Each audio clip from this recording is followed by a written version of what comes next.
Gather close and listen well, for I will tell you a story, one that our fathers told us long before the days of the great Oyo Empire.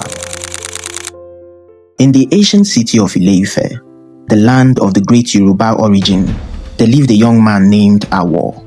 Awo was a prince, the son of the great king and the heir to the Ooni throne. Awo carried a great secret in his heart, a love as strong as the roots of the baobab tree.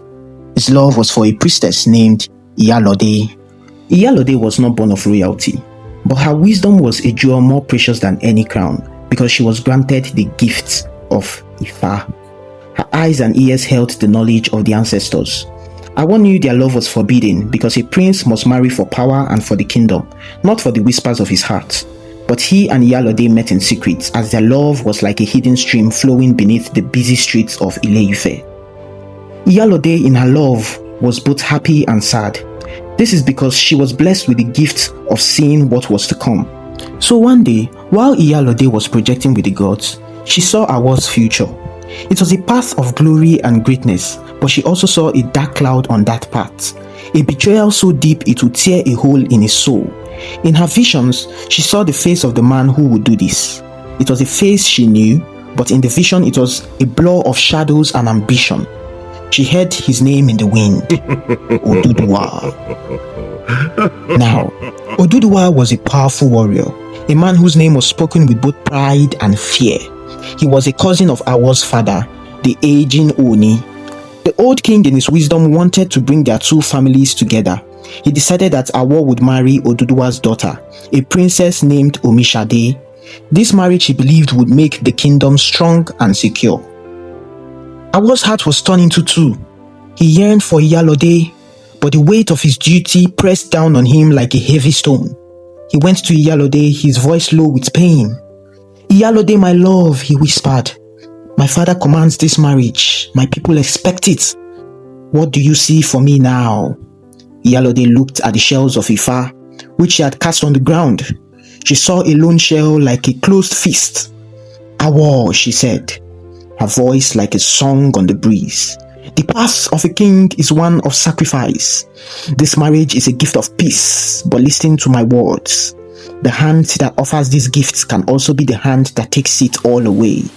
Oduduwa's friendship is like a sharp blade. It can protect you, but it can also cut you." Awo, caught between his love and his duty, made a choice. He would marry the princess. He would fulfill his destiny, but he promised Iyalode that his love for her would never die.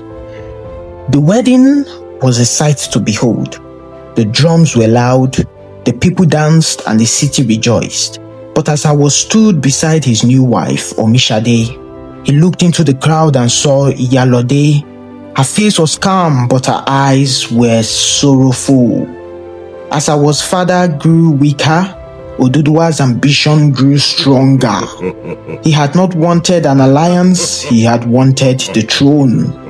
He began to tell lies about Awo, whispering to the court that the young prince was weak, and that his secret love for a priestess was a disgrace, and that he cared more for a commoner's wisdom than for the ancient ways. Iyalode saw all this happening in her visions.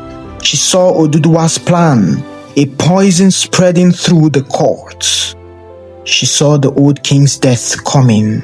She saw Awo, heartbroken and alone, his power slipping away. She went to Awo, her heart pounding. "My love," she said, "you must listen to me. Oduduwa wants to take your place. He has filled your father's court with lies. You must act now or everything will be lost." But Awo was bound by the rules of his people. He could not move against his kinsman without proof.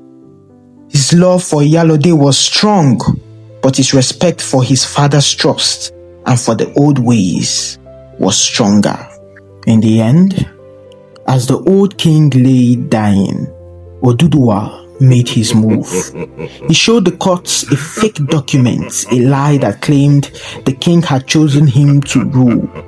The courts, full of fear and lies, believed him because Oduduwa was known to be a tyrant, a man who commanded multiple soldiers, and many feared him.